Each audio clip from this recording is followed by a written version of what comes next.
Make cool shit. Make it proper. Be professional. Don't be lazy. Don't waste their time. Better. Professional.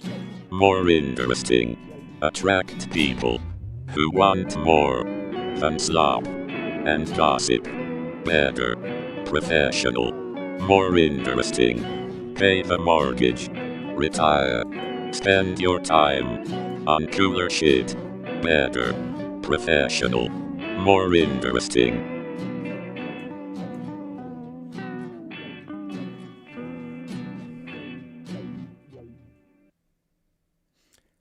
Yeah, we're starting half an hour earlier. It was the weirdest thing. The other live stream just got shut down by YouTube for the global war on terror soldiers shots in the very beginning.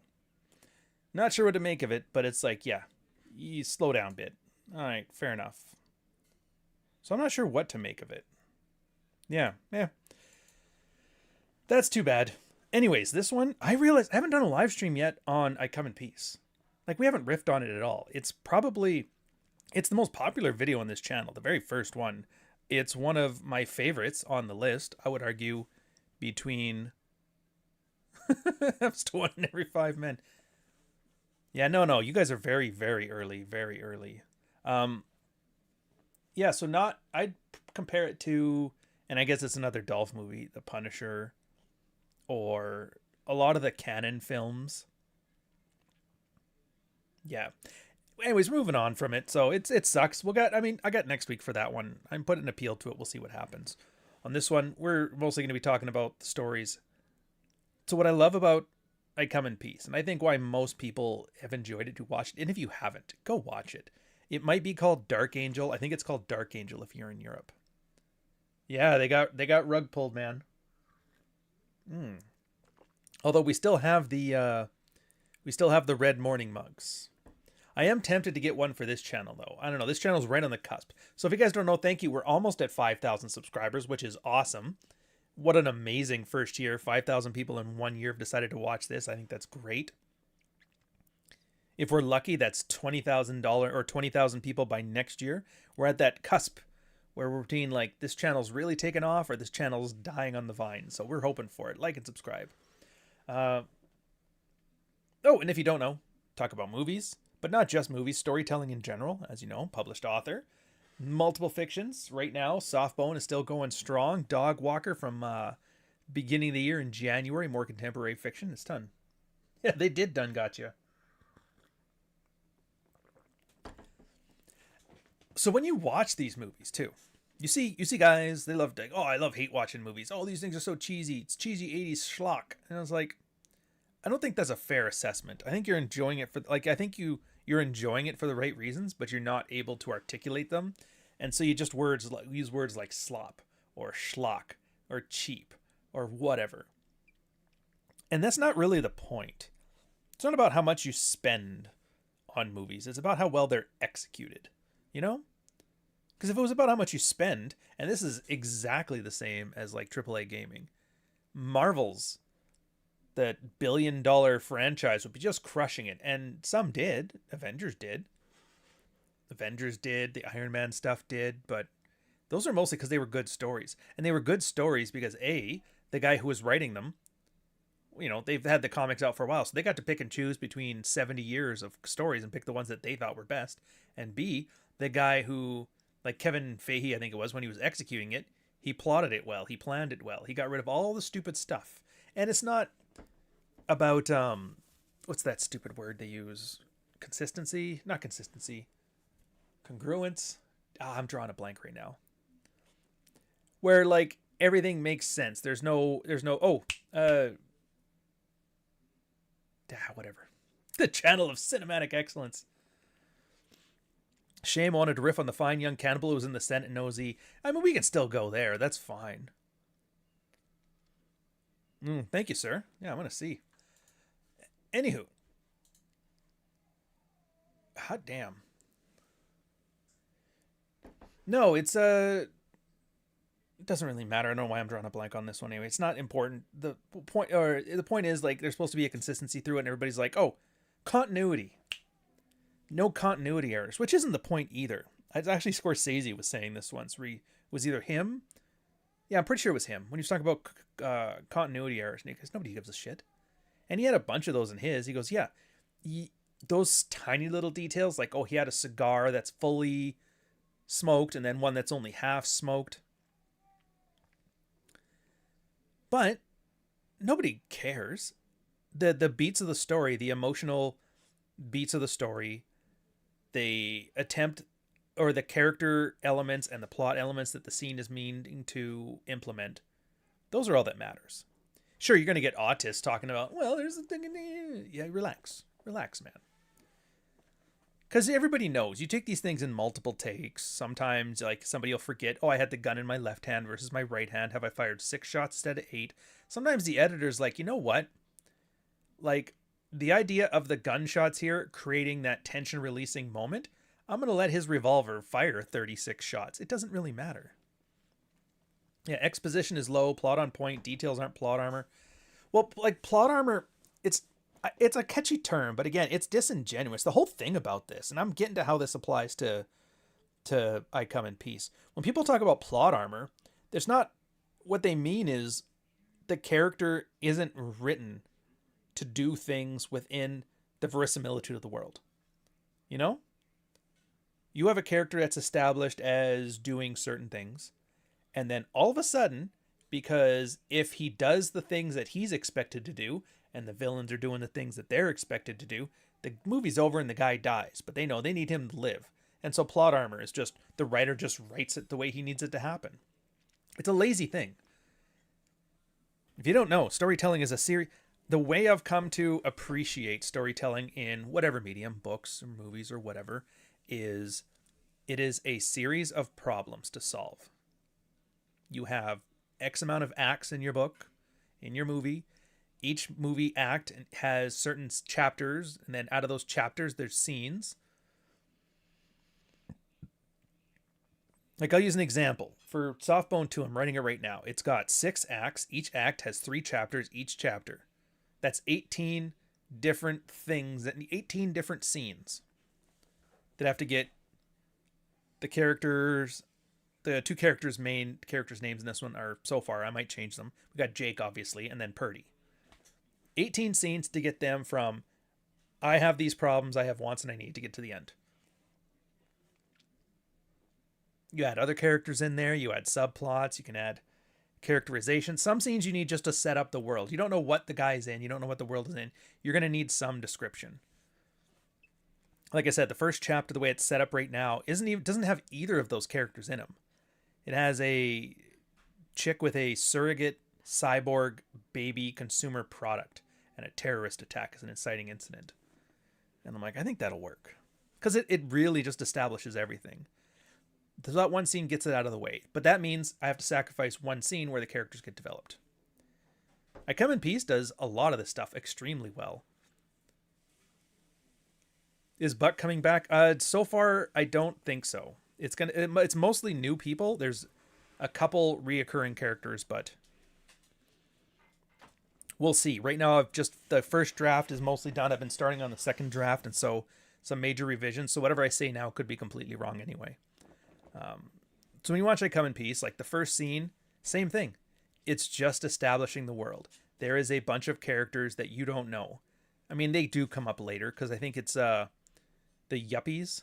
I can't remember what their name of the gang is on this one, but it's essentially corporate yuppies. But for some reason in this world, they're a gang, which is almost cartoonish, but it's taken seriously. They have a boardroom. They have meetings. They drive Ferraris. They wear suits. They look like they're investment bankers, but apparently it's a criminal organization, one of the best and biggest in the city. But that's kind of like that's an 80s thing to do. 80s was all about making things Japanese or corporate boardrooms. I don't know why. RoboCop, perfect example of that. So the first scene is just these yuppies breaking into a police holding room, stealing a bunch of heroin, and blowing the place up. Holy Jesus. They don't have the aliens in there. They don't have Dolph Lundgren. They don't have Brian Benben. Nothing. but it establishes the world. Then they have a second scene. Actually, I think I got them backwards. I'm pretty sure the first scene is this one, is when the alien lands. It's just some dude driving home after work. You don't know what the fuck. Like, the guy has no relevance to anything. He's driving, enjoying his day. Bam, comet hits the Earth. The alien's name was like Yarvin or something like that, but for some reason I always draw a blank on it. Comes out and you're like, holy shit, alien just came from the sky. Banks get robbed. Now that they have the world building, like this is the world you're into. There is aliens, there is yuppie criminals. It's kind of like the stuff's kind of goofy, but we're treating it seriously. Go with us on this one. So you turn your brain off. You're like, I get it. I'm in. You've sold me. Guys wearing power suits, 7-foot tall aliens. Let's fucking go. You know? Then they start with the movie. And that's where you get Dolph Lundgren's character. He's there with his partner. They're doing a drug bust, trying to get at these yuppies. And they have to establish what kind of character he is. Which, the part that gets me, and I want to say they did it on purpose, but I can't say for sure. But I think that's the interesting part. He's not the greatest cop. In fact, he's kind of a bit of a fuck up. Definitely a loose cannon. Like, they always talk about loose cannons in the movies, but it's always just some super competent cop who, like, through no fault of his own, something happens. But in this one, Dolph causes shit to happen. I'll talk to you about what I mean.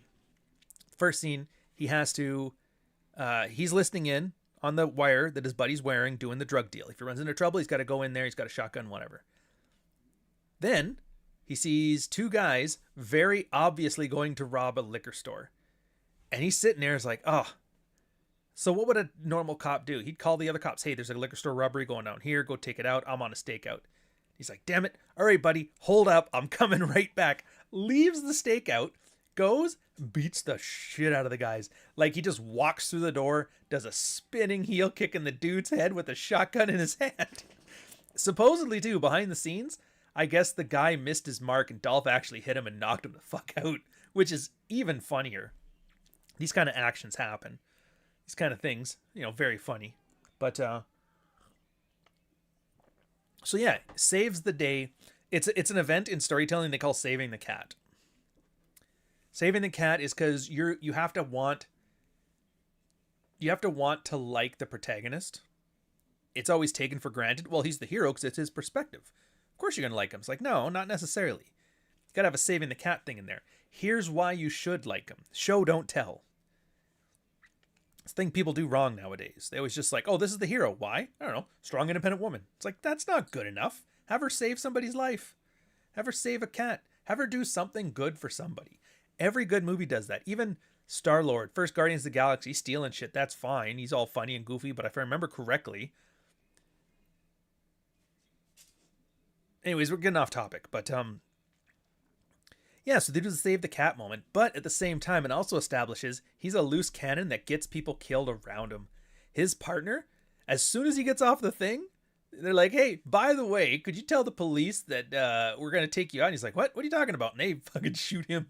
He's done, man. They murder him good. It's like, it's not the VP in RoboCop at the Ed 209 display murdered good, but it's up there. It's in that same, let's do this over the top. Like, sounds good. So now you've established the character. And what I Come in Peace always does that's good too is they establish like more things than they need to in one scene. So right then, the alien comes in, uses a little disc thing. You establish the disc as a weapon. Fuck, kills everybody. Bam, bam, bam, bam, bam. Grabs all the heroin, runs. Wait a minute. And because so now you're left with this mystery. It's like, wait a minute, this is an alien with a rifle that shoots lasers or whatever the hell. He's got a CD gun that slits throats. Why is he stealing drugs? You've never seen this. You've never seen this in an alien movie. Aliens always taking over the world. They're always stealing the gold from Fort Knox. They always got some big, high-minded thing. He's walking in, he's like, just take those drugs. And it's one of the reasons why I say science fiction isn't a genre. It's a setting. Because that could just have easily have been the scene from Scarface with the chainsaw. You know what I mean? It's the same thing. It's establishing the same thing. Some rival gang comes in, steals the drugs. You're like, why the hell does an alien want heroin? Don't they have heroin on Mars or whatever the hell they're coming from? Yeah, exactly. Daniel gets it. Here's why you need to care about this character. So he gets in there, partner's dead, he's really sad. All these guys are dead. Everybody's confused. Apparently it's a big deal, and that is the inciting incident, is what they call it. You thought the explosion at the beginning was an inciting incident. No, no, no, no. This is the inciting incident because now the feds are involved. Holy shit, feds are involved. The reason I'm going through this like this is because I like how it you kind of break down how these things are structured and what they're attempting to accomplish. It really helps you if you're aspiring writer, storyteller, movie maker, or even just doing YouTube videos, because it's all stories too. All of this is stories. I'm technically telling stories to you right now, and you're listening to stories from me. You get that. Because you first watched this, if you were like me, you first watched this when you were like 8 years old. You don't know any of this shit. You just followed along, you absorbed it passively, and you enjoyed it. You don't know why you enjoyed it. There's something visceral in our DNA that understands story structure, and we'll never be able to tell you unless you really look into what makes it what. But you know when something's right and when something's wrong. And maybe, I don't know, nowadays Zoomers seem to be like, they're all about aura farming, which I'm fine with. But I think they like the aura farming in the tryhard way and not in the actual aura farming way. It's a confusing mess. I don't know. I just know it's like Zoomers. I feel so bad, so much slop's being thrown out there. And you can see too, so the other thing about good stories is they're always, their time and their place matters. The reason I'm saying that is because I Come in Peace came out 1990. Like end of 1990, October, something like that. I'd have to go look it up again, but I know it's 1990. Lethal Weapon came out 1986, which really popularized the buddy cop genre. Everybody loved it. There was other examples before then. I think technically the genre really got its footing 48 Hours that came out, I want to say 1982. But it was good. It was great. Eddie Murphy, Nick Nolte, fucking awesome. 1986 is when the buddy cop really went hard. And so everybody was making buddy cop movies, right? So what you were going to see is like a cop versus alien, bad guy versus good guy, Dirty Harry, you destroyed half the city thing. They're like, no, we got to turn it into a buddy cop movie. That's something that wouldn't have happened if this movie was made in 1984 or 1995. No, it had to be like a 1990. Let's get on this train. And everybody was trying to find out what are the good buddy cops? Who has good chemistry between an action star and a funny guy? And you guys can think of all the examples. You had Lethal Weapon with Glover and Gibson. You had Rush Hour, Jackie Chan, Chris Tucker, which I didn't think it was that good, but apparently everybody loves that one. It's one of their favorites, which is fine. You had Turner and Hooch, Tom Hanks and a fucking dog, Tango and Cash. Oh, dude, Kurt Russell, Stallone himself. I actually have not done a Tango and Cash movie yet, but I really need to on this channel. I'm doing Escape from LA right now, but I really want to prioritize Tango and Cash. It's Urkel's dad. Yeah, Die Hard. Well, yeah. Technically, Die Hard was something different, but Die Hard 3 definitely, with Bruce Willis and Samuel L. Jackson. Yeah, the buddy cop with a dog. Not just a dog. There was all kinds of like buddy cops with random shit. There was Whoopi Goldberg with that dinosaur as the buddy cop movie. Everybody forgets about that fucking one. Wait a minute. Whoopi Goldberg was in an action movie buddy cop with a dinosaur? It's like, yeah. Yeah. They were trying everything, man. They didn't give no fucks. Yeah, Whoopi Goldberg and T-Rex. Oh, geez. I remember Tango and Cash, Turner and Hooch. I mean, even on TV, Starsky and Hutch. Cop Woman had her big things. Charlie's Angels. We're sharing the same brain cell. Tom Selleck. Oh, yeah, well, it wasn't just Tom Selleck and a kid. It was Tom Selleck, Steve Guttenberg, and Ted Danson and a kid. Stallone and his grandma. Yeah. Wait, I don't remember the one where Whoopi played an evil ice sorcerer. That's interesting. She should have been a lot better, man. Jumping Jack Flash was a really good movie. That's another one I want to add to the list that nobody talks about. But I'm like, dude, Whoopi, that and Sister Act, she really was like a beacon of hope back then. Anyway, so we're back to this one. So like these genres are everywhere, and so they had to figure it out. But here's the thing: these are like canon type films. They don't have giant budgets.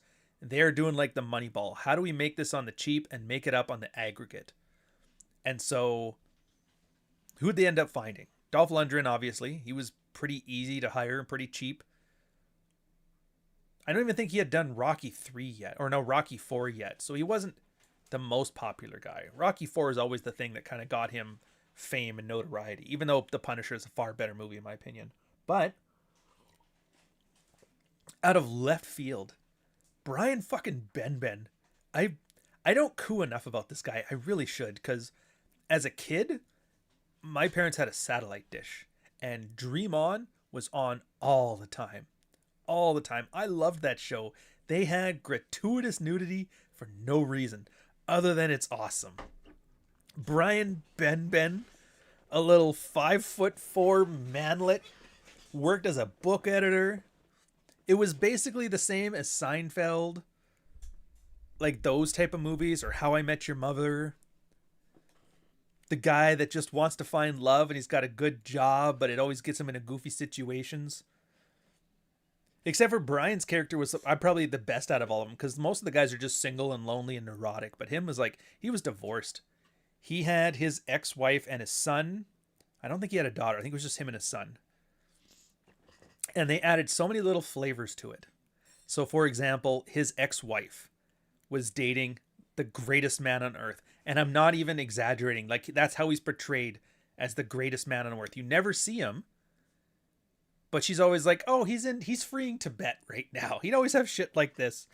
And it's just, I loved how it's like one of the best external characterizations I've ever seen. Because Brian's supposed to be one of those guys that you're supposed to feel sorry for. He's down on his luck. Life's beating him up. You know, he consoles himself in the tits of young women. But like, imagine that. Your wife leaves you, takes your kid, marries the greatest man on earth. So now everything you do, it's like, oh, I'm compared to this guy now. I just loved it. He starred with everybody. That was one of the themes I was trying to get on this channel going for a while, where Brian Ben, every one of the people that was in his show would be in a movie that I'm reviewing. And so I'm like, oh, and it's supposed to all tie in like 6 degrees of Kevin Bacon shit. Turns out it's a lot harder. Like I was able to do it with Tom Berenger. Tom Berenger was in Dream On. You're like, what? Yeah. Tom Berenger, the chicks from Spaced Out, that British comedy. She was also in Commando, by the way, as the chick that was naked in the hotel room. Fucking awesome. And there was a few others that have been part of the Dream On cast. There's like 300 of them all together. I don't care if you're handicapped, I'll still park in your spot. So he was kind of like I guess he would have been the equivalent of Seinfeld. So all of a sudden they like have Dolph Lundgren, 6'5", genius, chemical engineering, martial artist, Olympic athlete. Start him with Jerry Seinfeld.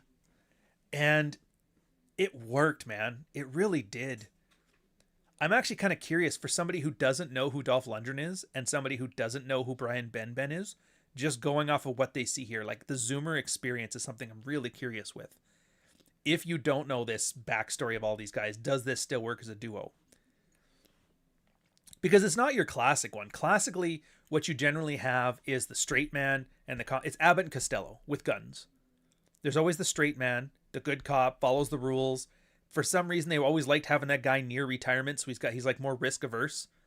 And then the other guy was the loose cannon, screws loose, does stupid things, get the job done, really smart, really keen, but causes problems. In this one, they kind of switched it around. Like, they're both the straight man. But and Dolph is competent. He's actually a good cop. He is just a loose cannon. And because he's so flippant about things, he gets other people hurt. But Brian Ben, he was a striver. He's a keener. He comes in. He knows the regulations inside and out. He's always got a notebook. He's taken notes. He was top graduated in his class. He makes more money than any of them. And he's cocky. Which, he's insecure about it. That's why he's so cocky about it. And then they put these two together, and it works really well, I find. Especially and it works because of the alien. Because they've never seen an alien before. They've never seen alien drug dealers before. They were thinking they were going to take over a normal drug dealing, and all of a sudden they see 12 people with their throats slit in a room. Everybody was armed to the teeth, not a shot fired. It's like, who is this fast? Ben has all the rules, all the regulations, all the top training from everybody, and he's like, I don't know what to do. But Dolph has got those instincts, right? He's like, I know the plan. And if you're a cop in a story and you're out of ideas, I am here to tell you, the first thing you need to do is go to a strip club.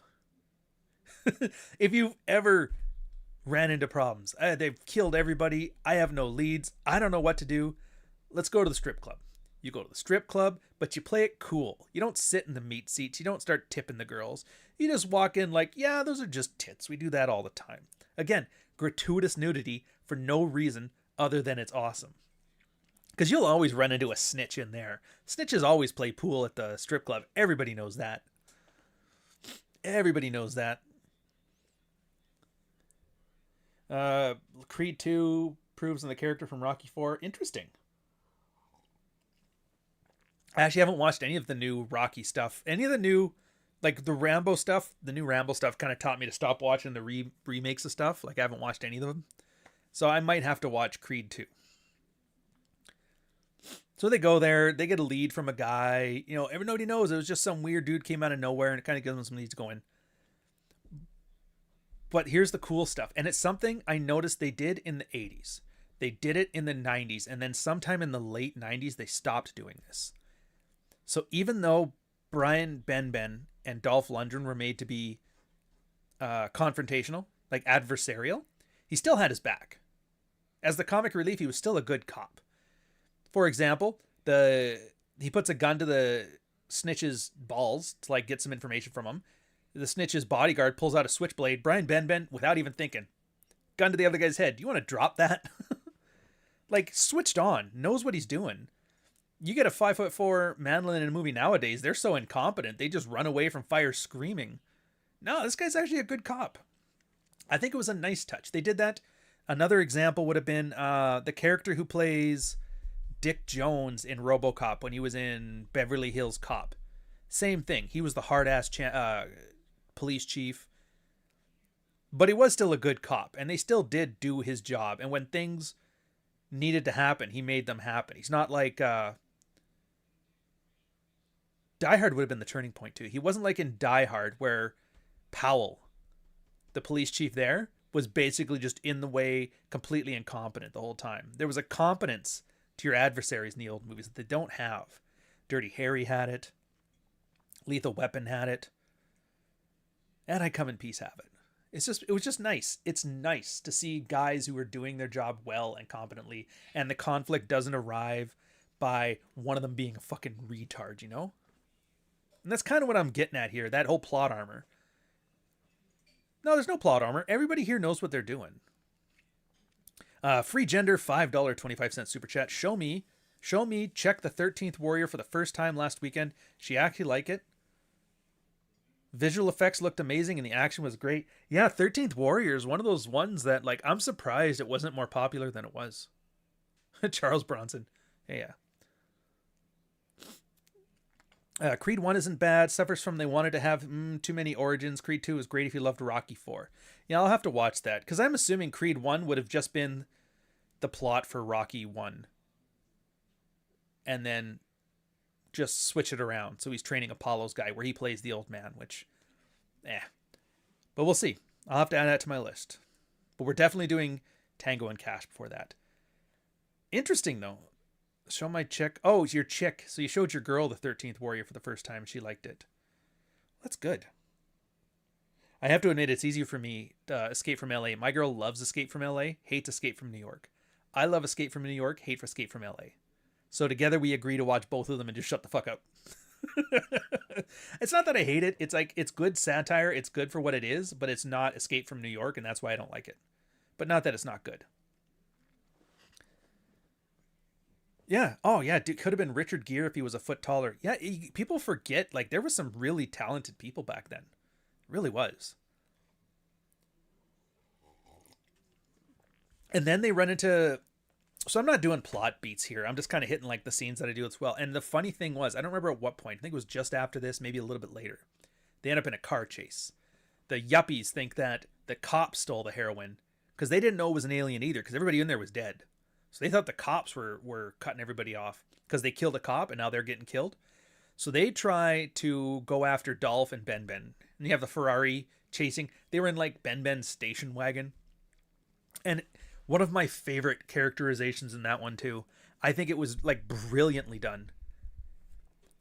Dolph is like, hey, you should let me drive. Why is that? Because the yuppies are coming after me. He's like, whatever, we'll be fine. They start shooting at him. Brian's like, all right, you drive. I'm out of here. He's like, good.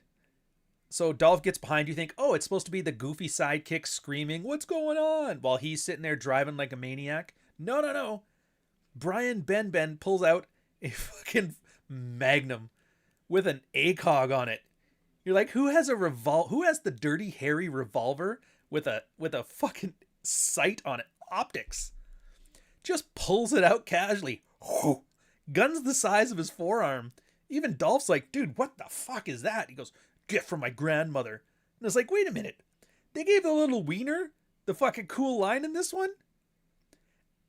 And the reason I like that is because they let you know, dude, this guy is actually a good cop. He's a great cop. He could be an awesome cop. He is mini-me for Dolph Lundgren's cop. You know what I mean? And it's something that I noticed Dolph Lundgren movies do specifically, but a lot of other movies do as well. They give the main character arc to the secondary characters. It's a trope that I absolutely love. The main character has no arc. Dolph Lundgren does not grow, does not change throughout the entire movie. But what he does do, and it's the same as Captain America, by the way. If you watch Captain America, it's the same thing. He never changes as a character throughout all of his movies. But he provides the anchor for other people around him to change.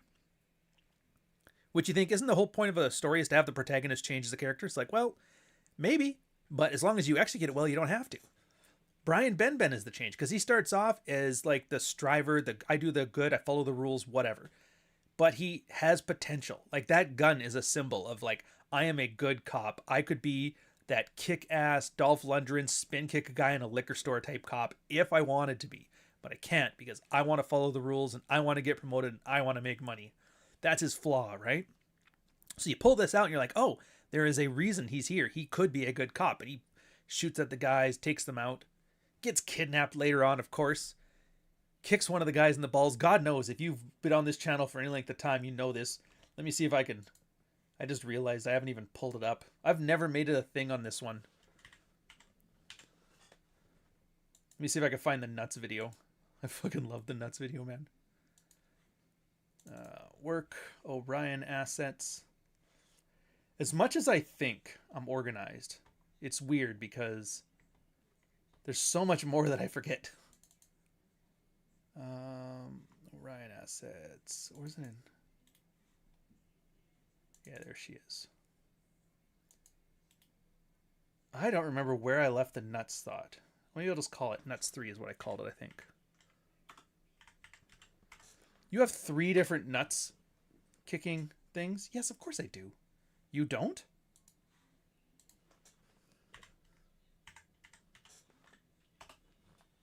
There she is. All right. Let's go. What the?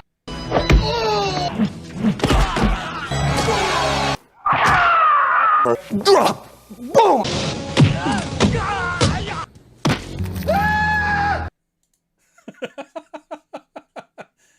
I don't know. As I keep going, I want to keep adding like nut shots as the movies keep going, man.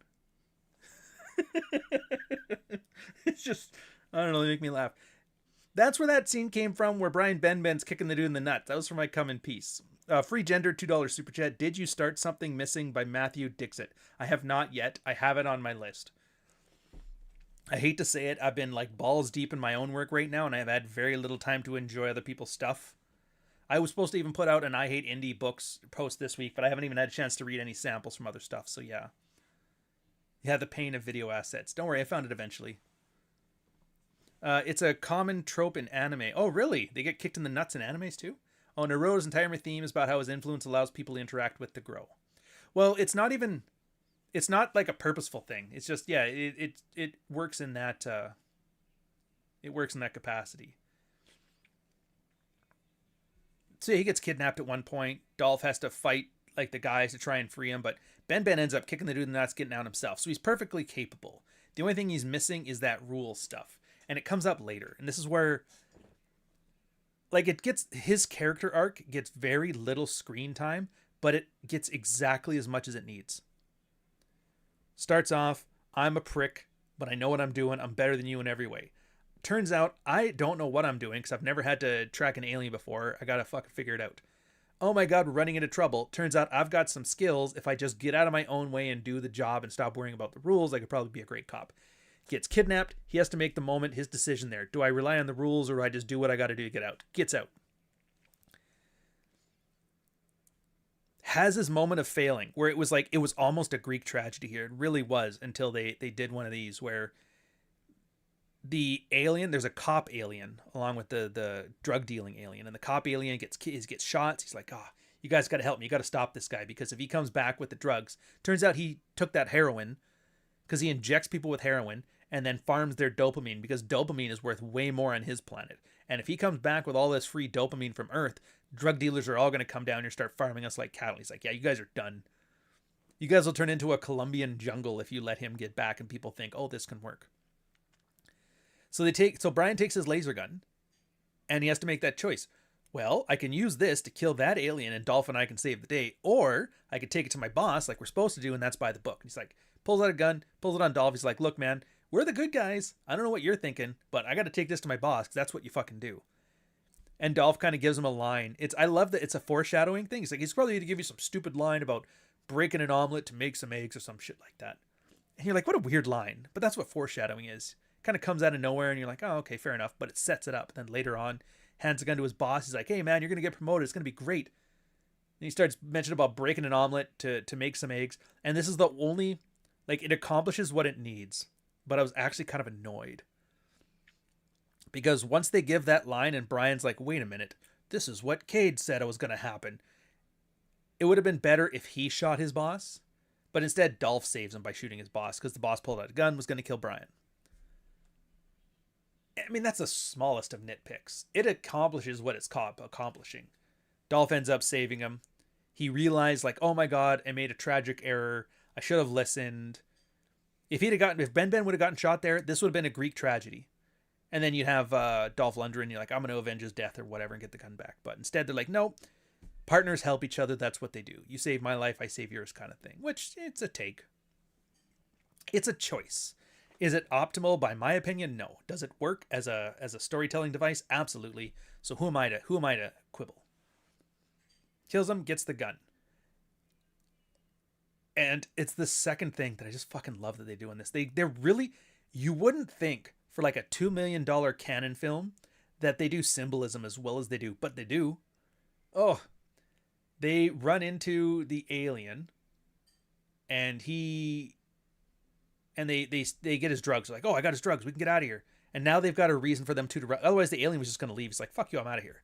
But they have his drugs. So now they have a reason to find each other. And they end up getting into a little bit of a kerfluffle.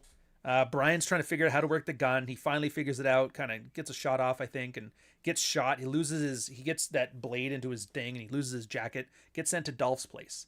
So he's made his transformation from goody two-shoe caught by the books. Now he's a mini Dolph Lundgren. He is a walking disaster. A good cop solves the rules his way and nobody else's. Dolph has to give him a new jacket. But you're like, he's 6'5". He's a foot taller than Brian Benben. How is he going to give him clothes that don't look like clown stuff? He goes, hey, his jacket fits. Yeah, it should. It was mine when I was 12. Brian's like, yeah, thanks. But yeah, sure, it's a good funny joke, but it solves the problem, right?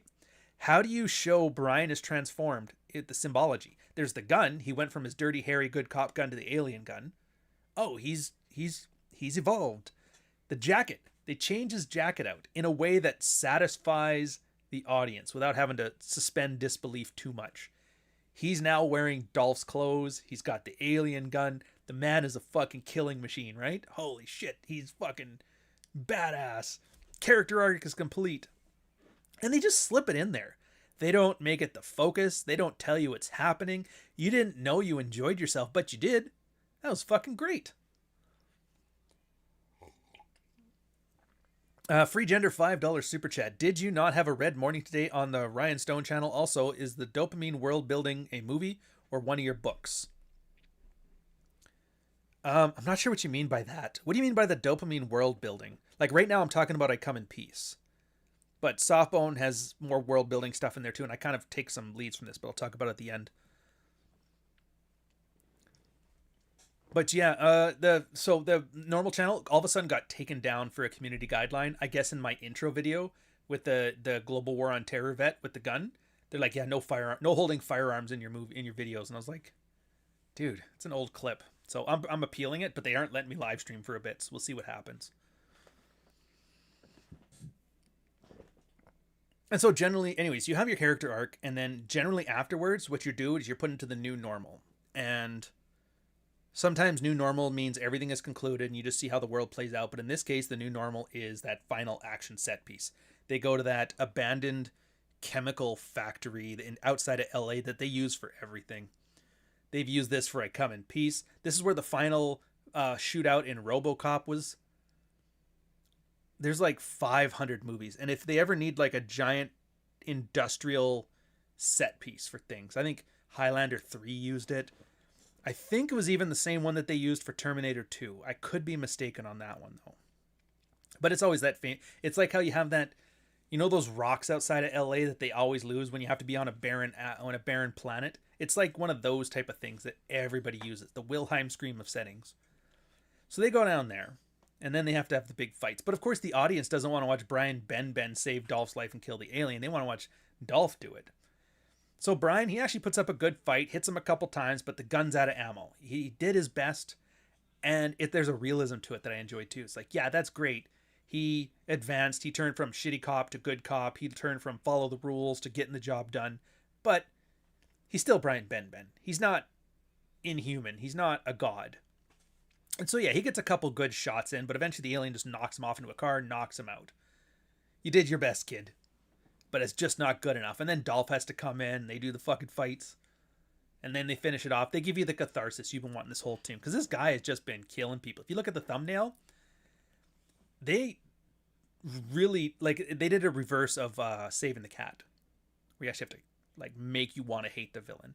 And if he's a drug dealer guy, drug dealers can be cool. How do you hate this guy? Oh, he just starts murdering random people. And this one, there was probably the most unrealistic part of this movie is there was a naked, like a hot chick, like supermodel hot, fake tits, the whole thing, working in him as an auto mechanic. And I'm like, bro, really? This better be a porn set where she's pretending to be a mechanic. But no, she's a real mechanic. He walks in, fucking takes her, rips off her shirt. She's freaking out like, oh my God, I'm going to get raped. And he's like, yeah, no, I'm not that kind of alien. And they do the thing where he has a little thing in his wrist. Pow! Shoots it right into her tit.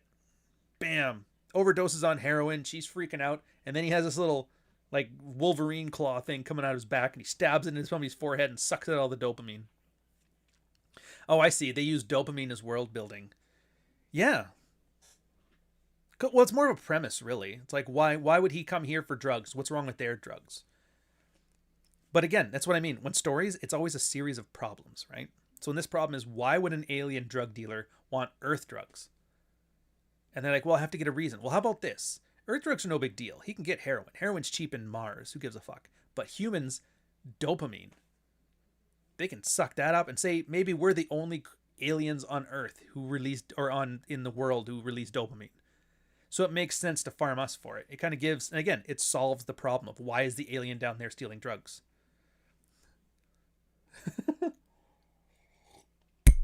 Yeah, I just realized, how many pleasurable hours I've spent in cineplexes and think it's a loss for young people. Dude, like, I really do think that.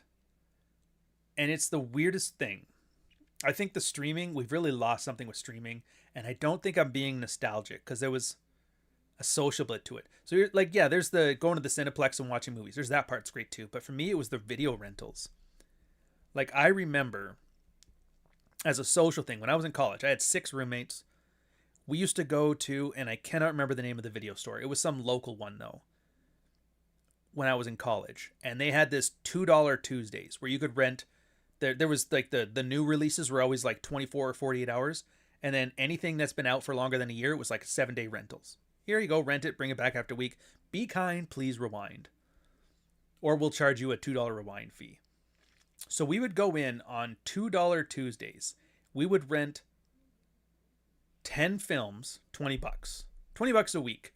Movies for the week. It was fucking awesome. And it was always so funny because they had a little drop slot when you had to return them. So the next Tuesday we'd come, we'd bring back the old ones, and we'd be outside and we would just ka-chunk. And everybody's sitting in there talking, lollygagging, ka-chunk, ka-chunk, ka-chunk. And then by like the 5th or the 6th, they're like, what the hell? And they look and we're just like laughing like ka-chunk, ka-chunk, ka-chunk. Like 10, 20 movies, just ka-chunk, ka-chunk. Come back in, rent another 20. They're like, geez, you guys are hilarious. But it wasn't just so much like watching movies and enjoying movies. The fact that it was like a group of guys. We all got to pick. That's the thing. When you have 10, 20 movies, you get to pick whatever the fuck you want. One guy wants to watch Ghoulies 2. Sure, watch Ghoulies 2. Somebody else wants to watch Titanic. Well, we've only got 19 movies. We can need a 20th. Fine.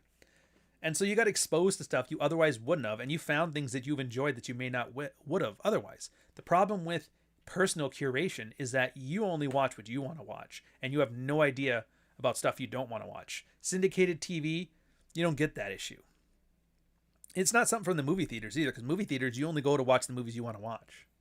You go to watch what's popular, you go to watch what you want, unless your girlfriend directs you to something. But with rentals, you can get all kinds of random shit. Sometimes you didn't know what to get, so just what cover looks the best. You know what? I'm going to watch Krull. Fuck it. And you put Krull on, you're like, holy shit.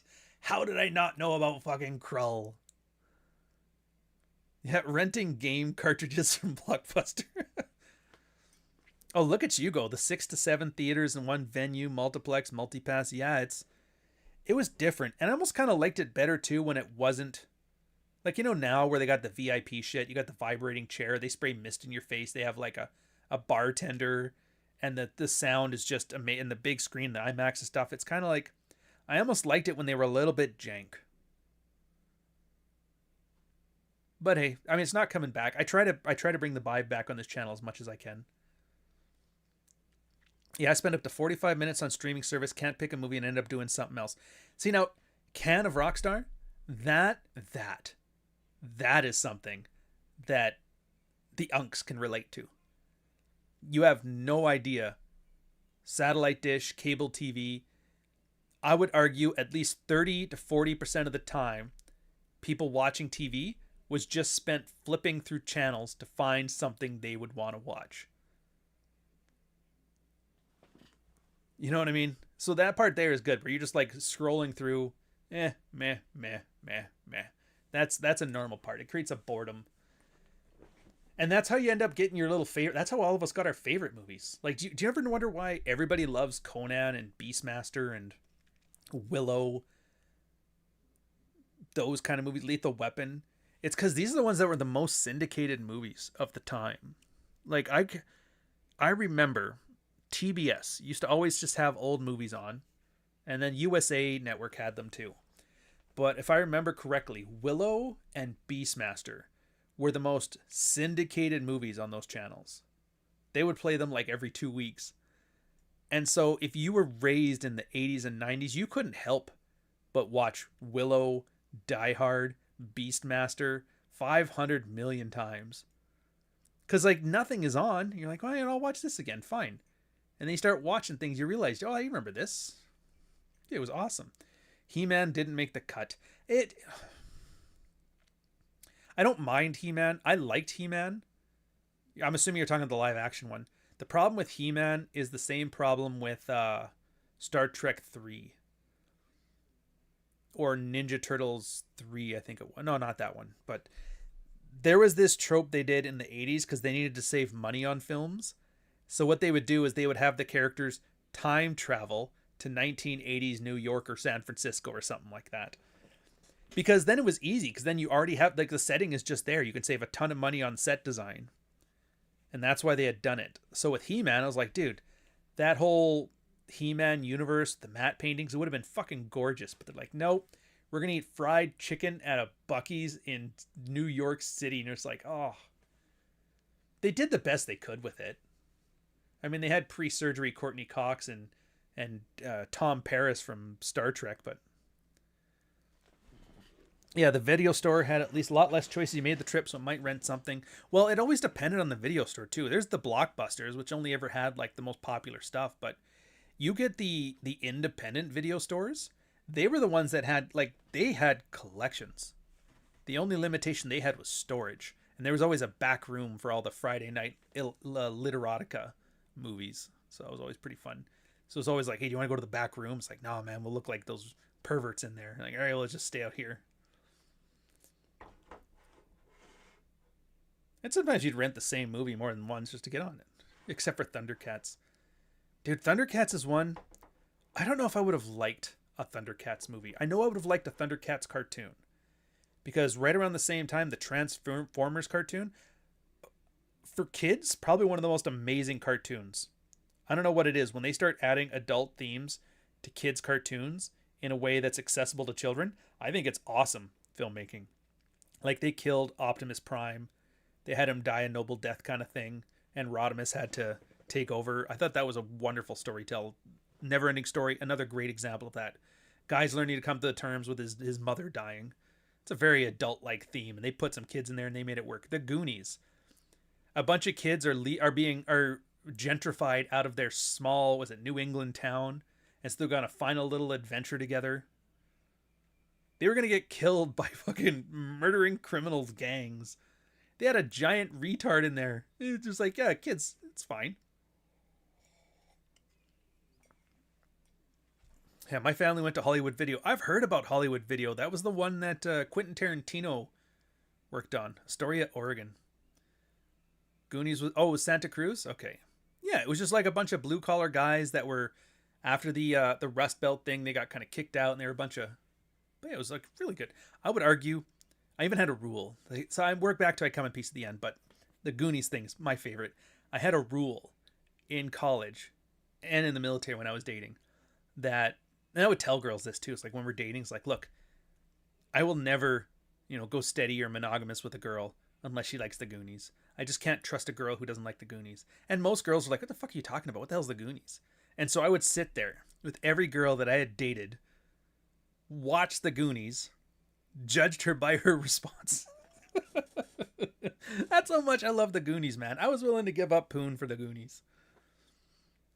The main kid from the Goonies, now the president of the act. No, I thought the president of the Screen Actors Guild is Fran Drescher. Did she get kicked out?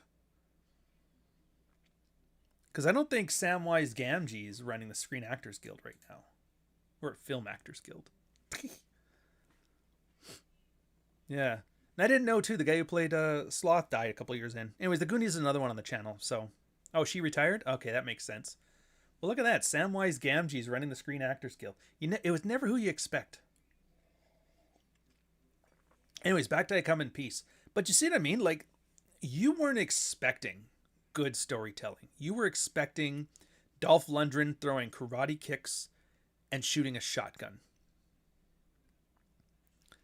You were expecting slop. Popcorn slop. And they gave you popcorn slop. But what they also did is they added like really good professional storytelling. And the funniest part is when you figure out why. It's not because the studio wanted. The studio didn't care. They're like, Dolph Lundgren, aliens, lasers, print it. That's a moneymaker for sure. That was Canon's whole business model, was give me his movies as cheap and as frequently as you can. As long as they make back what they cost, we'll consider it good, because 1 out of every 10 of their movies was a blockbuster. Like your American Ninja or The Punisher or whatever, that would make 10 times what their box office costs were. And so like, yeah, this funds, it was like a whole like venture capital of movies thing. But all the people that worked on it, these were professionals. Like, not professional as in I work in Hollywood. I mean professionals. Like if you watch... Oh, I did this deep dive. You know what? I'm going to break the internet rule here of like Googling stuff while you're talking about the stuff you're supposed to be an expert on. Because I'm just that guy.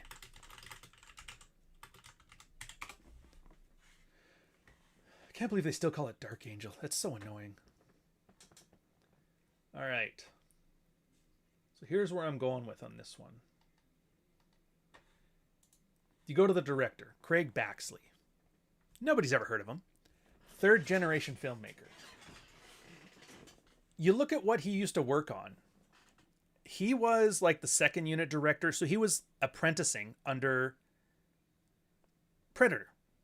Oh, he was like the second unit director for Predator, so the director was teaching him how to direct. Cool. Predator.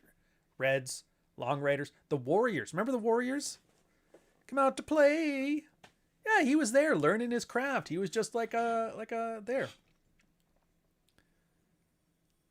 What's that? Worked with Warren Beatty, Steven Spielberg. So like, his first thing was the A-Team. Like, fucking awesome. Oh, and I forgot. Oh, dude. Okay, this is a movie that I've got to talk about at some point. It's called Action Jackson. I didn't realize this was his first movie, which would have been fucking funny. If you guys haven't seen it, Action Jackson was like 70s blaxploitation in like an 80s rapper. It's really fucking good. I don't know how else to describe it. And they even had like lampoons of it. It was like, I'm gonna get you, sucker. Was the Wayans brothers like riffing on it. Oh, he also did Stone Cold. So like this guy is like really good. But it's not that he was, but why was he good? It's because he worked with other people that were even better. So for example, John McTiernan. Everybody knows John McTiernan. Die Hard, Predator. He had some legal troubles. What was it that he got in jail for?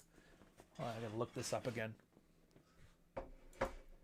This is one of those things. As a kid, you're like, dude, why is John McTiernan not doing movies anymore? And I remember when I found out he got arrested. Like, what is he arrested for?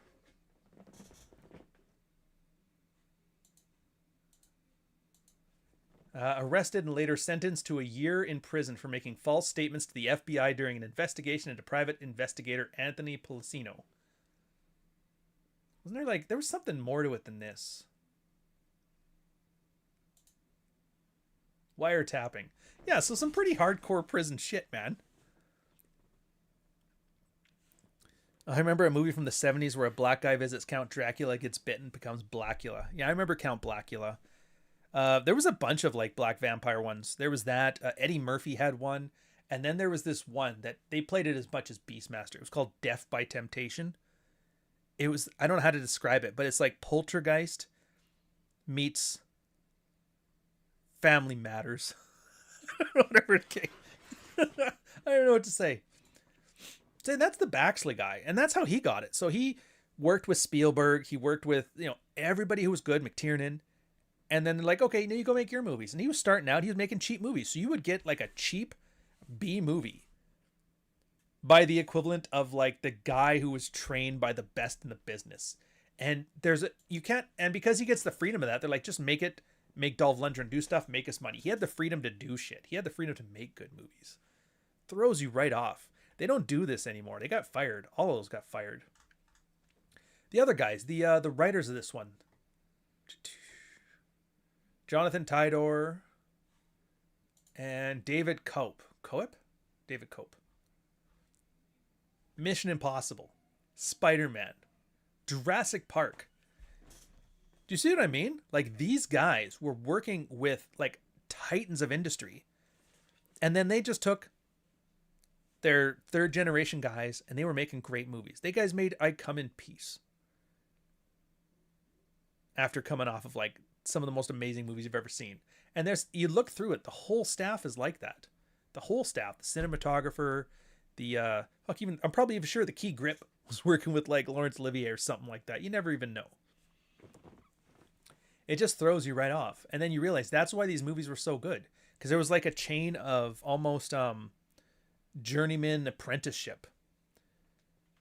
That recent Me Too Hollywood shit kind of ruined it. Really did. Like, not only was like every white man kicked out of Hollywood because he wasn't progressive enough, shit like that, which sucked because these guys had a lot of institutional knowledge and they have no ability to pass it down. There's also the economics of it, the streaming service that made it like, you can't make I Come in Peace anymore. You can't make a $2 million film that makes probably $4 million back in the box office ekes out a profit, but everybody has nice working jobs. It went from blue collar into either you spend $1 billion making an Avengers franchise, or you make $100,000, the Great Cake, Is It Cake TV series. There's no in the middle anymore. So there would have been nobody for them to train. And you're seeing the examples now. It took a long time to filter all of those people out, because while they were still here, they were still making good shit. You still got your Transporter. You still got your Matrix and that stuff. But then they retire and they move on, but they had nobody to train. The boomers killed it. I don't even know if you can blame anybody as a thing. Like, you can say the Me Too thing, but I would argue that really became a thing not because communists took it from us, even though, I mean, if you ask anybody, those pinko commies absolutely fucking started doing it. But it was kind of, they were allowed to thrive because the economics for proper professionals just was no longer there. Yeah, you see it too. That's why I stopped watching TV after coming back from Iraq in 2008. Just about everything sucked, no substance. By 12, you could see the changes coming. They were just picking up the crown that was on the ground. I would argue if it wasn't DEI, it would have been something else. And there's examples of things that still are good. I'm not saying there's no good movies, but that's the thing. Great, Inception is amazing. Where's the canon films of 2020? They aren't there. George Lucas's daughter became an MMA fighter. Interesting. Yeah, I Come in Peace was one of the few good movies by Dolph. I don't know if that's true either.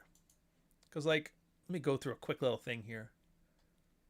Out of all of his movies, what are the ones I would say are not just, like, I enjoyed movies, but good, well-done movies? Jesus Christ, that's a long list. A View to Kill. Is that what I think it is? He's in a James Bond movie? Fucking weird. Like, yeah, Rocky 4, obviously good. Master of the Universe, I liked it, not good. The Punisher, one of the greats, flat out. 89 Punisher, I would still say Dolph Lundgren's Punisher is the best out of all the Punishers. He is the Michael Keaton's Batman of the Punisher. Dark Angel, I Come in Peace, absolutely good. Showdown in Little Tokyo, better than it deserved being. You know what? Fuck it. I'm adding it to the list. Yeah, Universal Soldier. Of course, Universal Soldier was fucking awesome. That was Dolph's, I would say that was Dolph's best role. Not his best movie, but it was his most popular movie, and he probably did the best acting in it. For sure. Jesus. And then he just kind of fell off. He had a bit part in Johnny Mnemonic. Jesus. I'm about 20 more Dolph Lundgren films in, and I'm like, I don't care about any of these. Until the Expendables. Holy shit. Holy shit. I did not realize how much he was not utilized well at all. There's so much direct-to-DVD stuff here. Kind of makes me sad. You know what this means? This means Billy Blanks had a better career than Dolph Lundgren, I think. I'm pulling it up just to make sure. He's my other. Dolph Lundgren, Billy Blanks, Yahal Merhi, Catherine, or Cynthia Rothrock. There's like a lot. So let me see. Billy Blanks. First I knew him. He was in Tango and Cash? Oh, that's right. He was.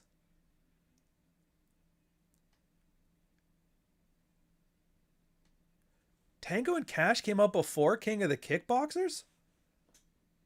Holy sweet Jesus. The volume's not low. Your volume's low. My volume's good. Yeah, so you look at Billy Blanks, for example. Got Tango and Cash. China O'Brien too. The China O'Brien series, by the way, if you've never gotten into Hong Kong action, I would say it's a pretty good entrance. Lionheart. Oh, that's right. He was fighting in Van Damme in that one. The Last Boy Scout. King of the Kickboxers. Still to this day, one of my favorite martial arts Hong Kong films. I am so mad. I had like a 3-month legal battle with the people that bought the rights to it to get that on there. I even got their permission, but they fucked around so much. I am dying Like, I don't want to risk another DMCA battle with these guys, but like, I'm dying to get a King of the Kickboxers back up. If you were here at the very beginning, you might even remember it. Talons of the Eagle, though, that was my introduction to Billy Blanks. It's just,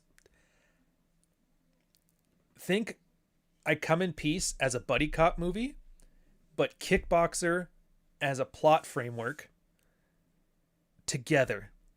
And it just works. I think he did Tiger Claws. And then my favorite Billy Blanks movies, Tough and Deadly, Back in Action. He and Rowdy Roddy Piper together. So I cannot believe that Billy Blanks had a better movie career than Dolph Lundgren. I would not have seen that coming. Would not have seen that coming. But hey, I guess it's just one of those things you never think about. So back to I Come in Peace. It's just, when you watch it, there's things you realize that they don't do anymore. They don't do symbolism anymore. I think symbolism was a wonderful thing in movies, because there's one thing if there's a plot to follow. I'm sure you guys have girlfriends or wives or kids in the house that don't follow movies. You ever sat there and they're like, well, why is what are they doing? And they ask those stupid questions. You're like, dude, if you just watch the movie, it'll all make sense, right? Because they're confused. They can't follow along. Maybe there's like a line of dialogue somewhere, one line of dialogue that explains everything, and they missed it because it was quiet and they were thinking. They made a noise and they missed it. Or there's one thing, if you turn your head for a second, it's gone. The purpose of symbolism is to help drive that point home and make sure the person focuses on what's important. I know it sounds weird and it's almost subconscious. Like, you, until I explained it, you never thought of Brian Ben transforming into a super cop by the end of this thing. But now that you see it, you won't unsee it. Oh, he had potential with his Magnum. And then you see he's got the alien gun. He's upgraded. He's changed. He's evolved. His Pokemon has evolved to the new thing. His Goku is extra Goku, or whatever they say. Yeah, they replace symbolism with aura and hype moments. And that's the thing. They could use aura farming. They could use hype as symbolism. You absolutely could. They just don't. They just think him looking cool is enough. And it's like, it's not enough. Have him look cool with purpose. Like, I will never stop cheerleading that scene where he gives him his jacket. Kane gives the jacket. Here, man, it's mine when I was 12. Put it on now. You're the man now. Speaking of Billy, Tom Laughlin as Billy Jack were killer if you were alive in the 70s. I've heard about the Billy Jack stuff. I haven't watched it yet. But I remember it was like a big deal. Well, somewhat. I don't know how much of a big deal, but somewhat of a big deal.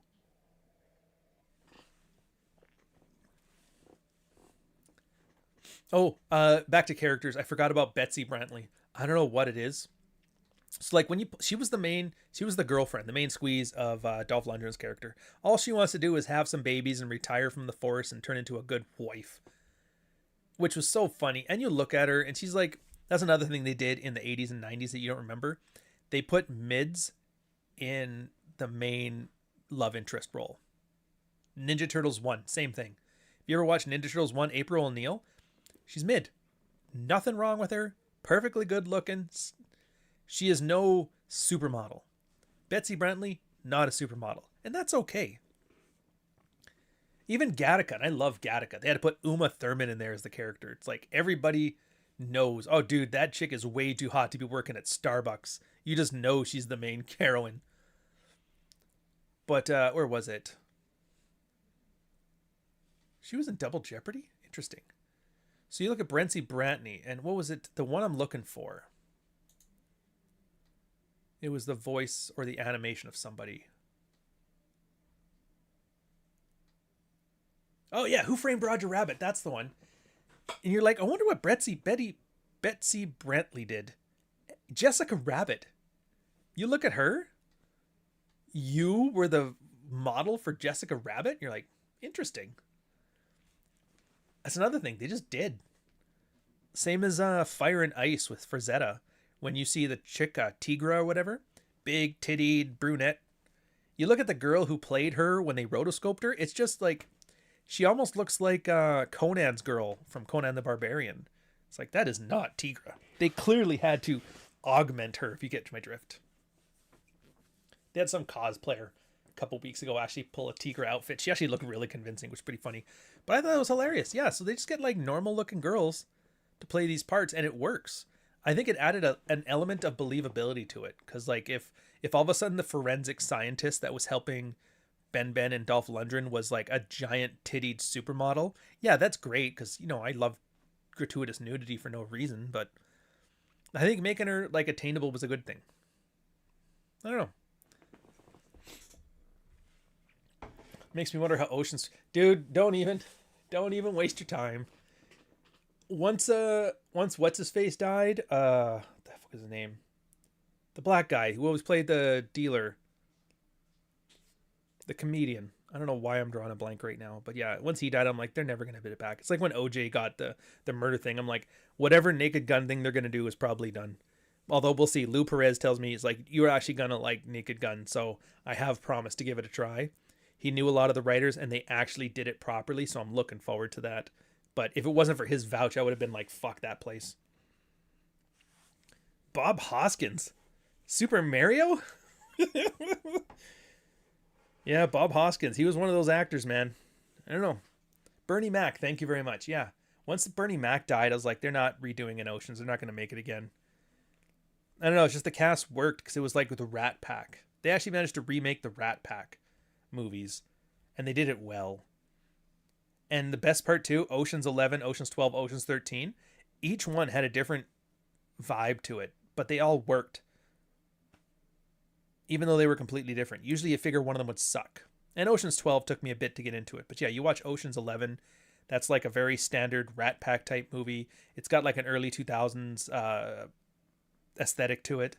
And then you watch Oceans 12, it's like they tried to make it look like a French New Wave version of that, which worked. And then Oceans 13, they polished the shit out of it. And they turned it into like its own thing. But all three of them worked. Oh, that's right. Bob Hoskins was Mr. Smee. I forgot about that one too.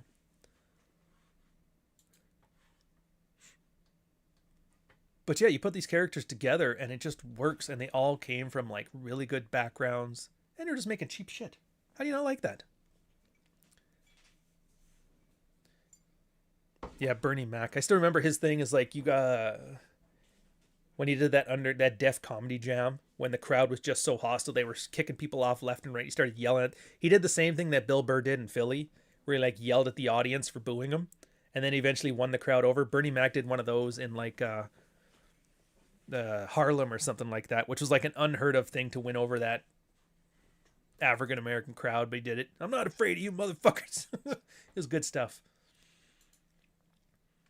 So I don't know how to get somebody to watch this, though. That's the thing. I can talk about all of this stuff, and it's great. But even just to hear me talk about it on, and I know this sounds weird, an intellectual level or an abstract level, to actually watch it and experience it on like a visceral level. And that's the thing too. And this is why like a lot of you guys have been talking about what you don't like, replacing symbolism with aura and hype.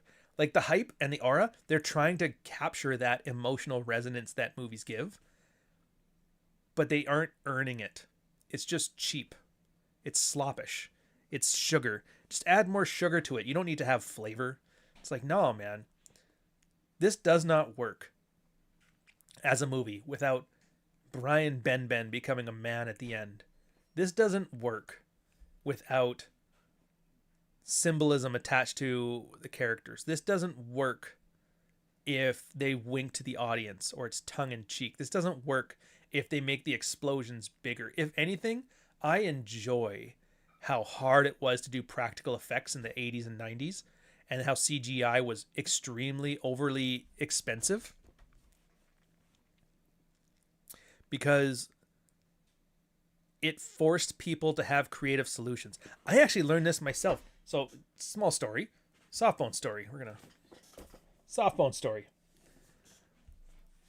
First draft. I had it mostly done. I brought it to Nick, my editor. We had 2 strategy sessions. Usually the first one to kind of nail some themes, get things going. The second one is to see the directions I'm taking it, which works, which doesn't work. Third draft, then it goes in for proper editing. I was doing the first draft, and it was the scene in Act 4. So if you don't know, it kind of has a heist element to it. When he's in the Ukraine, he has to go to this prefab and steal the prototype for the mRNA vaccine. They're able to use, and they're gonna rehack it so that way everybody has their own character motivations and everybody wants it for a different reason. That's in the main cast. Your Buck, your Fatal, your Jake, and Han. What's your character's name again? Give me a sec. Get yourself a woman that gets you a coffee. By the way, store.ryanstone.com, you too can get yourself. And the coffee just tastes better in a red morning cup. Anyways, back to Softbone. So yeah, it was this part where they have to break into a facility, steal a prototype mRNA vaccine, get it back, and then everybody's kind of worried like there's not enough for everybody. So who's going to steal it? Who's going to try to kill the other person? There's a tension in there, right? When I had first written it, I was like, how are they going to get in? How are they going to... There had to be like some kind of fight. You got to take out security guards, shit like that. And I tried to make the action meaningful. So like when a character, the Jake character was actually coming into his own, kind of like how Brian Benben does in this one.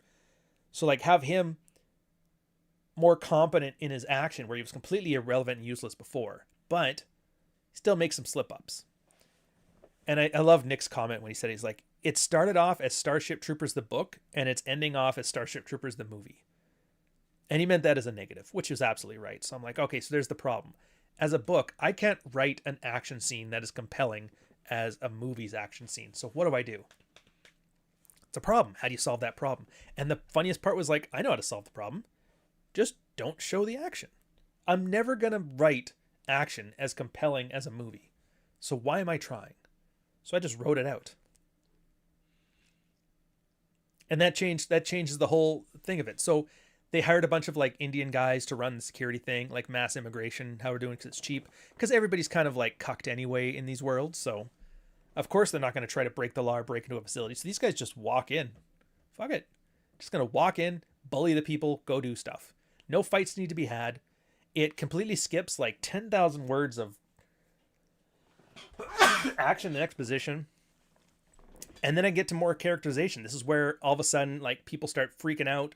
Characters start changing because as the tension builds, like, dude, I want to get this prefab, so I'm gonna. And like the way it was, there was an elevator.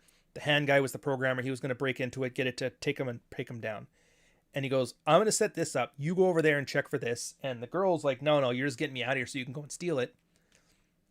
So anyways, they split up. The girl's like doesn't trust, so she tasers. I don't want to spoil anything. She tasers him. A bunch of shit happens, right? Mostly off camera, because it's like action-related stuff, or off camera, you know what I mean. But then everybody's character arc and the tension and their stakes, and it all kind of plays out. And then you pick up in the aftermath, and you get to see it. It's almost like uncovering a mystery, which is something that books do well, because you can show people's inner thoughts in a way that movies can't. So I get to focus on the motivations and stuff, and the action just kind of happens, and then whatever you imagined happened in your head works better. Point of that is, when you're seeing this movie, they didn't have the CG to have an alien ship. So what did they do? They had an explosion off camera. You could see the glowing light. Cheap as shit. Saves a lot of money that you don't have to fly a fucking thing into the thing. They have like a doorway open, a bunch of fog effects because it's an explosion, right? Alien comes out. I don't know what the I Come in Peace spaceship looks like, but what I can picture in my head is fucking amazing. Way better than they could make with 1990 $2 million budget technology. And all these things that happen, they are all done in a way that allows my imagination to do the heavy lifting, while the movie gets to save money on not explicitly showing you everything. And CG has completely ruined that dynamic. I actually am kind of glad that the CGI industry in movies is breaking. That's why a lot of it is moving over to games right now, because games is where the money is. Unfortunately, people are still making your Avengers slop. But I would argue, and I think was it Snyder or who's the one that hates using CGI? The director, the Inception guy. Anyways, any chance of reviewing a Zack Snyder film? I mean, maybe. What would I do if I had to do one? Give me a second here. Zack Snyder If I were to do his, okay, the 300 is probably the go-to.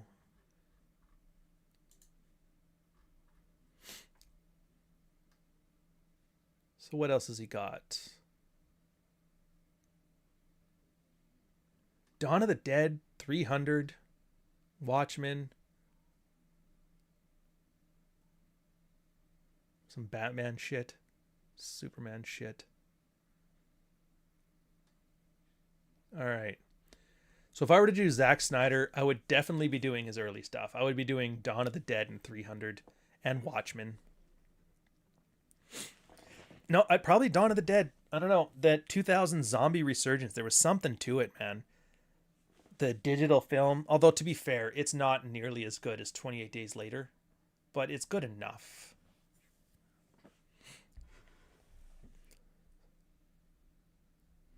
Splice with Adrian Brody.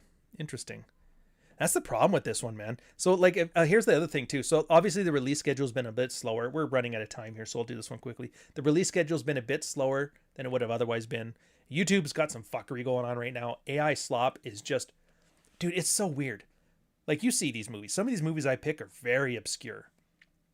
And 2 days after they come out, I'll see, like, 3 AI slop channels making that movie review on their channel. Like, I remember seeing 3 or 4 Gattaca reviews, and they're just, like, whoever did it clearly just said, hey, ChatGPT, tell me about Gattaca. And they use a lot of footage, and I don't understand how they can do that.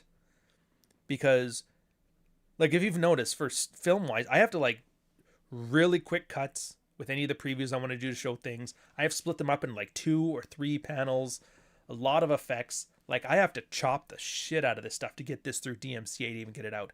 How these channels are using like 7 seconds of footage at a time and fucking full-on dialogue, I don't know. There's clearly something that I'm missing that they know. Dawn of the Dead, written by James Gunn as well. Interesting. Yeah, so it's... And that's the problem is, like, until they crack down on that, they are prolific to a level that as a human creator, I can't be. Can't.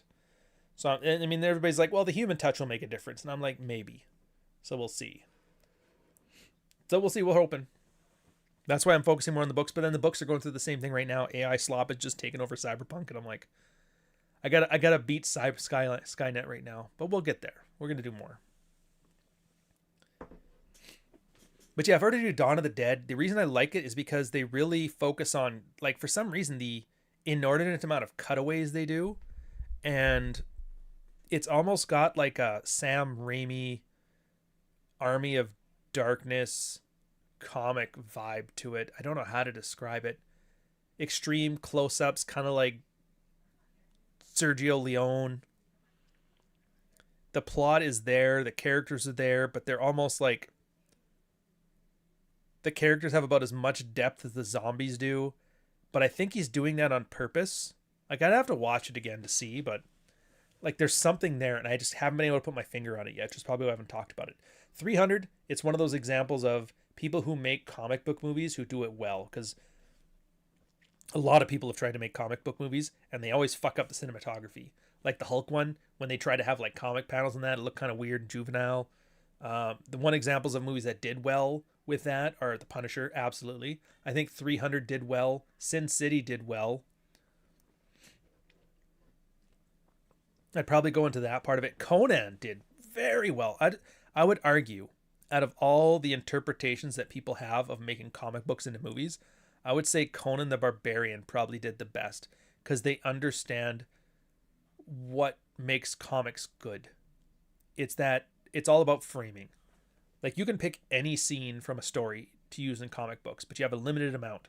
So they pick the best framed elements, and that's what they make it on. So in the movies, when Conan realized that, when, like, the Tree of Woe, fucking amazing shot. Conan's mom dying, fucking amazing shot. The framing is killer. And so when they were making that movie, they realized they had to frame everything perfectly. Better than I Come in Peace. Although I Come in Peace has some pretty good framing as well, it doesn't hold a candle to Conan. No, I have not seen the Toxic Avenger remake. I'm, like I said, give it a year, and then I'll see. Yeah, and then Watchmen. Well, Watchmen's also based on a comic book movie. I think they do good with it, but they kind of just redo 300. I know it's the weirdest thing. Like I enjoy Watchmen, but Watchmen as a movie isn't good. And I'm not sure how to describe this. Like it's good in spite of its problems. I think it's because of the extreme aura farming that it does. Everything is just meant to look cool and cinematic and stuff, but it's just devoid of anything. I don't know. It's a love-hate relationship. I don't know how to describe it. Yeah, maybe I'll start my own channel to cover. I mean, we'll get to them eventually. The problem isn't so much getting to them, it's just doing it properly. Because, like, so a little behind the scenes thing. We're going to leave here in about 5 minutes. I'll run you through how I run an Ohrian video. So first thing I think of is the trailer. I go with the movie and I'm like, I focus on what I want to element. I write a 250 word script. It's not huge, but I always manage to hit the beats. If there's gratuitous nudity, draw attention to gratuitous nudity. If there's massive violence, draw attention to massive violence. I always suggest, like, there's always 3. Do you like this? Do you like this? Do you like this? Do you like violence? Do you like cop drama? Do you like a scene with this and this and this and gratuitous nudity? Well, I got the movie for you. And then it's always like describe the world it came from, in a world of pinko communists, because that's a very classic LaFontaine line. In a world gone wrong, one man stands alone. But instead of doing the movie, I do the world outside of it. So like in a world with nepo babies not making good shit, one man is this. So it's kind of like a little bit on the meta side there. And then if there's certain scenes that I find are really well from comedic timing perspective, or just cool enough that everybody remembers it, like running a tank into a chopper in Rambo 3. Of course, that's the scene I'm going to use. And for some reason, the scene where Colonel's talking to Rambo about the sculptor that made the perfect sculpture. You're a killing machine, Rambo. That's just what you are. We just chipped away the rough edges. I'm just not ready yet. Like, I love shit like that. And then you put those together. You add the nuts in there, and you always have like 5. There's like 7 or 8 different things. I'm like, what are 7 or 8 power words that I can use to describe this? Nudity, aliens, violence, killing, murder. Attach them to a nut shot. And then the end, always give a little vignette of something at the end, right after it's Gattaca, 1997. And then one little piece of a scene cut up really strong that kind of gets a vibe, right? And that's the first part of it. And then you have your structure in the movies. Like, why are you watching this? Why am I doing this? And it's like, look, I'm old, I'm tired. I fucking hate communists. Like, it lets you know what you're in for in every one of these ones. I hate communists. I think movies are shit. The economics doesn't work anymore. But hey, this movie was fucking great. You may not remember it. You may have never seen it before, but it is really good. And then here's why. And then we kind of lead into it. It's about 3,000 words per script. And it's depending on what I'm trying to explain. So for Dead Leaves, it was verisimilitude, the idea of an internal logic to the story outside of some external logic of what we expect to happen. Is it realistic or naturalistic? If you don't know the terms, look them up. And it depends. Sometimes it's just like these characters go through these arcs. I think it's a pretty solid, well done story. Sometimes it's like the verisimilitude. This is the crazy stuff that happens and why it happens. Or what's another good example I have? Sometimes it's about the economics of it, where it's like, yeah, this movie did well. Like, it did shit in the box office, but fucking did so well on syndication of VHS. It made like 10 times that anyway. And then you kind of get into the economic. Like, that's why you can't see this movie anymore. It's not because people can't make it. It's that it's just not profitable to, so you never see it. And then sometimes I'll get into the seams, like Star Trek 2 was big in that, where it's a tale of two cities meets Moby Dick meets Star Trek. And then there'll always be at the end, there's always like a very free play area in there where I kind of add something else I'd maybe want to talk about the movie that I think is important to know. And then we get into the plot beats at the last third. This happens, these guys do these things. And I always do it in a way that the idea here is I want to show you that I can tell you every beat in this movie and it doesn't spoil anything. I always love that too. Because it's like cheap, shitty movies, they'll have a twist.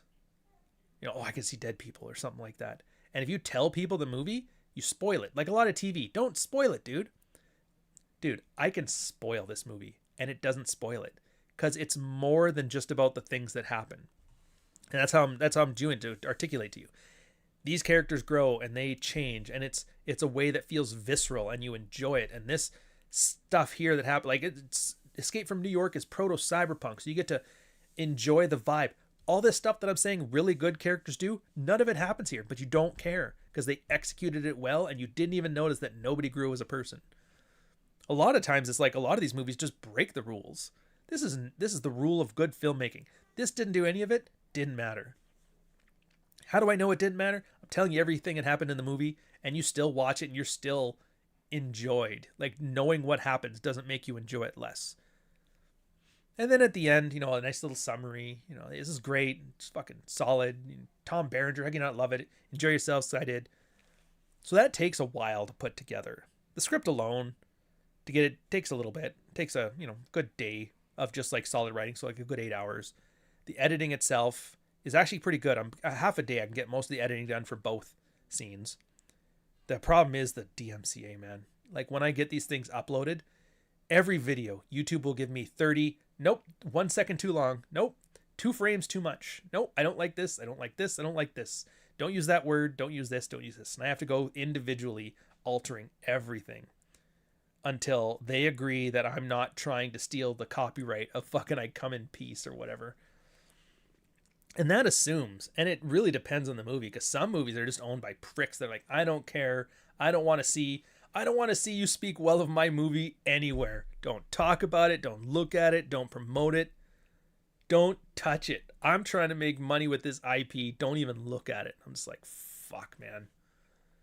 And so there's been a few that I've just like, you know what? Fuck you. Fuck your movie. I'm out. I love your movie, but I will never tell people to watch it again because you clearly don't want anybody to. It's kind of where I'm at with like King of the Kickboxers. I read First Blood before the movie. I was shocked by the gore. The gore? There wasn't much gore in First Blood at all. Actually, you know what the funny thing? I never even thought about it. First Blood? Rambo doesn't kill anybody. No body count. There's only one person that dies in First Blood, and that was the dude in the chopper, and he fell. It was an accident. Because Rambo threw the rock at the window and the guy fell out because he was leaning out too far. Which is hilarious when you think about that. There was no murders in the Rambo movie. Like, really? Rambo? The one that kills everybody? Yeah, not in the first one. A lot of rounds got fired, a lot of things exploding, a lot of knives and booby traps. No murders. Interesting. Yeah, well, Mission Impossible 2, another good example. That one, it is really self-indulgent. Peak Tom Cruise is awesome. And John Woo, I don't know how they fucked him up, man. Because I don't remember how, when Mission Impossible 2, I think, was 95. But Hard Boiled was like 86. After 10 years, you thought he'd be better, but it's so much worse. That's another one I'm dying to do. I'm afraid to touch it because I love it so goddamn much. John Woo's Hard Boiled. Oh my fucking God. It is the Citizen Kane of Hong Kong action. And no matter what I do, I don't know if I can do it justice, but I'm going to damn well try. That's going to be like my magnum opus video for this one. It's just everything from the action, from the set pieces, from like the characterization, the jank, that certain Hong Kong jank that only they can do. Chow Yun Fat. Like, it's like the most derivative thing, like the hard-boiled cop, undercover. It's kind of got a bit of like the Departed shit in there and all that, but it just does. It's like the fight in the tea house. To this day, I don't think there is an action set piece that gets talked about more, referenced more, and enjoyed as much as the shootout in the tea house. It's just fucking brilliant. So that's kind of where I'm going with this one. Anyways, that's it for this one. Went a little bit longer than I was planning, unfortunately, because YouTube decided that Ryan Stone's channel, like, fuck that guy. And look, if you've been enjoying this stuff that I'm talking about with movies and that, I'm telling you, you'll enjoy Softbone. You'll enjoy The Dog Walker, but you will probably enjoy Softbone. And I get it. I don't read fiction books much anymore. Like, I didn't either. And I used to think it was because I just grew out of it, or it's too boring, or I have ADHD or some shit like that. And it turns out that's not true at all. You can absolutely enjoy fiction books. You have just been exposed to so much slop. It's the exact same thing as you're seeing now with movies. How you're like, I can't watch movies now after 2008. They're just vapid and whatever. It's the same thing. Giant pages of exposition. The author jerking themselves off about how smart they are. Some world building fan fiction Chilton manual when you're like, where is the story? Where's the part that gets me engaged? Let my imagination work. Don't describe the color of the flowers to me. I can do that. Just get me into the story stuff. No London Fog trench coats, I don't think. Actually, I don't even think I described the coats. Here's the beauty of it. I realize this with Softbone. I keep the descriptions down to a medium on stuff, like a minimum, unless it's needed. So like if I was describing Brian Benben's character, if he was in Softbone, the jacket would absolutely be described. The gun would absolutely be described. But I wouldn't describe anything else on him because none of that stuff matters. Whatever you picture is going to be perfect for you anyway. But those are the things that mattered for him as a character. His 45 Magnum with the scope on it. The alien pistol. That varsity jacket he took from fucking whatever. Those are the elements that I would maybe mention the gray suit at the beginning. Only because that's what like a boring accountant who's like Stuckler on the rules would wear. Oh yeah, the first Mission Impossible is the best out of the other ones because they realized it's supposed to be a spy thriller. That's the only movie that figured it out. Every other one tried to turn him into a superhero action star. But if you ever watch the old Mission Impossible series, they all were spy thrillers. You know? Heists. Shenanigans. Why not direct your own film? Dude, there is money and acting involved. I don't have the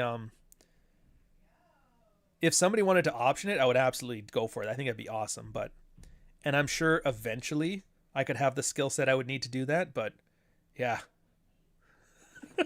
Fucking Trejo. Yeah, trust me, I would like it. Because that's the one thing. I shit on Critical Drinker a lot, and I'm going to end on this thought. I shit on him a lot. And it's not because his YouTube movies are slop, which they are. I'm tired of... I get it. You don't like Kathleen Kennedy. She makes shit. And all these movies suck. I get it. And it's not because he's popular and I'm not, and I'm jealous because I'm not. It's like a lot of people are popular. There's always going to be a bigger fish. Who cares about that shit? I'm more focused on getting me to grow. But it's that he has had the opportunity to show something better and has failed miserably.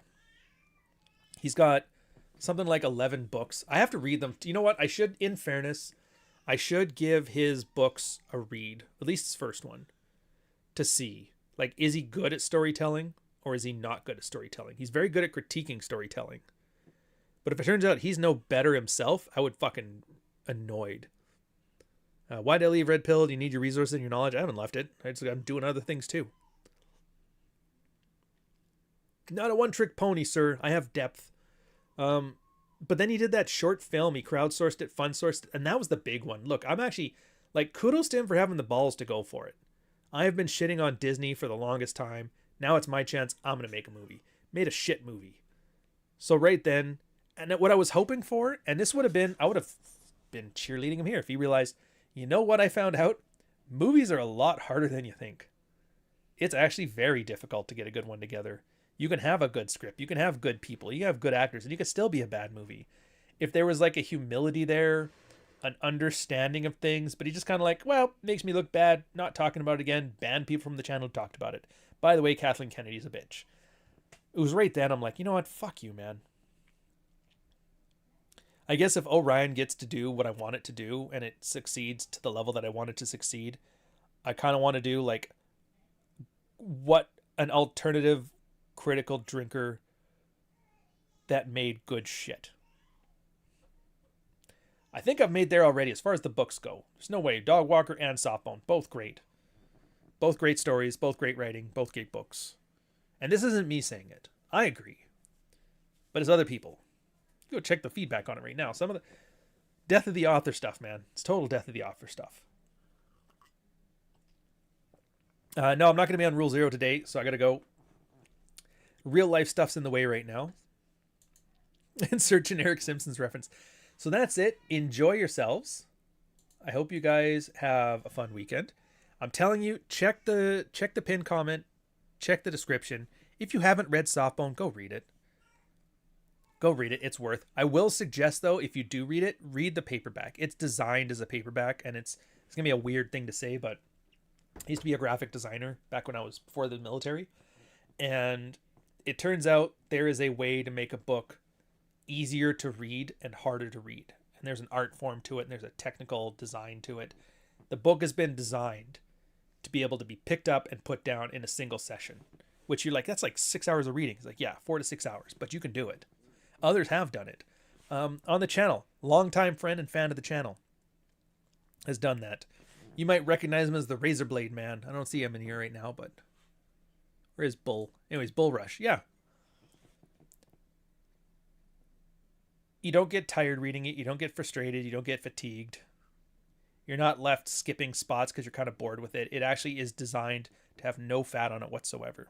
So if you do like reading but haven't read anything you've liked in a long time, this will be the one that gets you back into it. This will be the one. On that note, I wish you guys well. Talk to you soon. I'll shitpost some on Twitter and Substack, though. You're more than welcome to follow me there. I'll talk mad shit about all kinds of stuff. Let's call it. Let's call it. Make cool shit. Make it proper. Be professional. Don't be lazy. Don't waste their time. Better. Professional. More interesting. Attract people who want more than